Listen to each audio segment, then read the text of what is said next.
1986 का वह साल जब साउथ अफ्रीका अचानक से सुर्खियों में आ गया। पता है क्यों? क्योंकि उन्हें सोने का एक बहुत बड़ा खजाना जो मिल गया था। खजाना, जी हाँ, सोने का खजाना जो आज तक सोना उगल रहा है। मगर यह जगह जितनी खास है उतनी ज्यादा खतरनाक भी, जिसका अंदाजा आप इस बात से लगा सकते हो कि 10 आईफिल टावर को अगर एक के ऊपर रखा जाए तभी आप यहाँ पहुँच पाएंगे। मगर केवल गहराई ही नहीं, पानी उबालने वाली गर्मी और नरक के जैसा अंधेरा इसे जहन्नम से भी ज्यादा खतरनाक बना देता है। क्योंकि यहाँ सूरज का प्रकाश तक नहीं पहुँचता, मगर जिस जगह पर सूरज की रोशनी नहीं जाती, इस एक्सट्रीम टेम्परेचर में भी यहाँ कुछ बैक्टीरिया मौजूद हैं जो बेहद खतरनाक होते हैं। यकीन मानिए यह जगह ऐसी जगह है जहाँ सोने के साथ साथ अनकहे राज भी दफन है। मगर सवाल यह है कि इस भयानक जगह पर आखिर 5000 लोग सर्वाइव करते कैसे? बट सबसे बड़ा सवाल यह है कि आखिर कैसे शुरुआत हुई थी दुनिया की सबसे गहरी खदान की। तो आइए डिटेल में जानते हैं। वैसे तो दुनिया में कई ऐसी कहानियां हैं जो human courage and technological Marvels की मिसाल पेश करती हैं। मगर जब भी बात अर्थ के डीपेस्ट पार्ट में एंट्री की आती है तो मपोमेंट गोल्ड माइन का नाम सबसे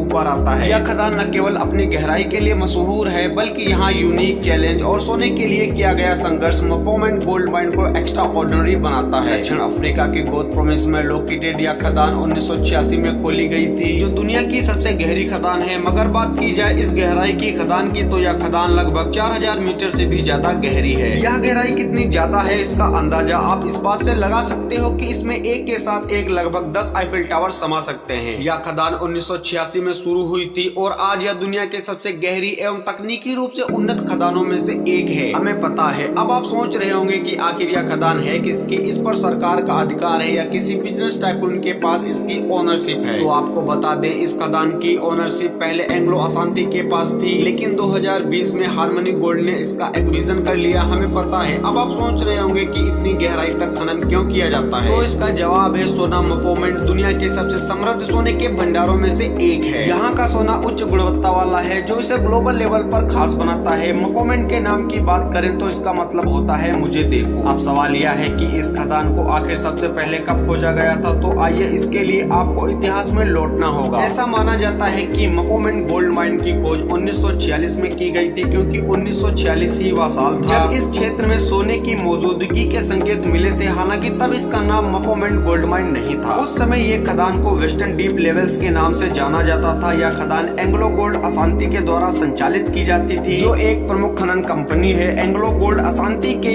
आर्कोलॉजिकल और माइनर्स ने सबसे पहले सोने के भंडार को खोजने के लिए इस क्षेत्र की जांच शुरू की थी। और जैसे जैसे खनन का काम बढ़ा, यह माइन साउथ अफ्रीका की सबसे बड़ी और गहरी सोने की खदानों में से एक बन गई। हालांकि खदान के विकास की शुरुआत 1980 के दशक में हुई थी, क्योंकि 1946 में इसे ऑफिशियली खोला गया था। और तब से लेकर अब तक मपोमेंट गोल्ड माइन ने कई टेक्नोलॉजिकल एंड माइनिंग मेथड का उपयोग किया, जिससे यह खदान एक ग्लोबल गोल्ड रिजर्व के रूप में उभर कर सामने आई। दुनिया की सबसे गहरी खदान होने के नाते यह सोने का केंद्र है, लेकिन यहाँ की गहराई में पहुँचने का सफर किसी एक्साइटिंग एंड डेंजरस जर्नी से कम नहीं है। जिसका अंदाजा आप इस बात से लगा सकते हो कि जैसे ही आप माइनिंग के एड्रेस पर पहुँचते हैं, एक जायंट एलिवेटर आपका इंतजार कर रही होती है, जो आपको धरती की गहराई में ले जाएगी। माइन इतनी गहरी है कि टॉप से बॉटम तक पहुंचने में करीब 1.5 घंटे का समय लग जाता है। जैसे जैसे गहराई में आप पहुंचेंगे उतनी ही ज्यादा गर्मी महसूस होगी, क्योंकि खदान के अंदर का टेम्परेचर 60 डिग्री सेल्सियस तक पहुंच जाता है। मगर सवाल यह है कि आखिर इतनी खतरनाक गर्मी में कोई वहां सर्वाइव कैसे करता है? तो बता दें, इस अनबियरेबल हीट को ठंडा करने के लिए स्पेशल कूलिंग सिस्टम का इस्तेमाल किया जाता है। यह खदान इतनी गहराई में है कि यह गहराई किसी और दुनिया का एहसास कराती है, और यहाँ ऑक्सीजन का स्तर कम हो जाता है। इसके लिए माइन के अंदर हवा पंप करने के लिए ह्यूज मशीन्स का इस्तेमाल किया जाता है। वैसे आपका इसके बारे में क्या ख्याल है? अपनी राय हमें कमेंट करके बताना ना भूलिएगा। और साथ ही अगर आपको हमारी वीडियो पसंद आई तो उसे लाइक करें और हमारे चैनल को सब्सक्राइब करें। धन्यवाद।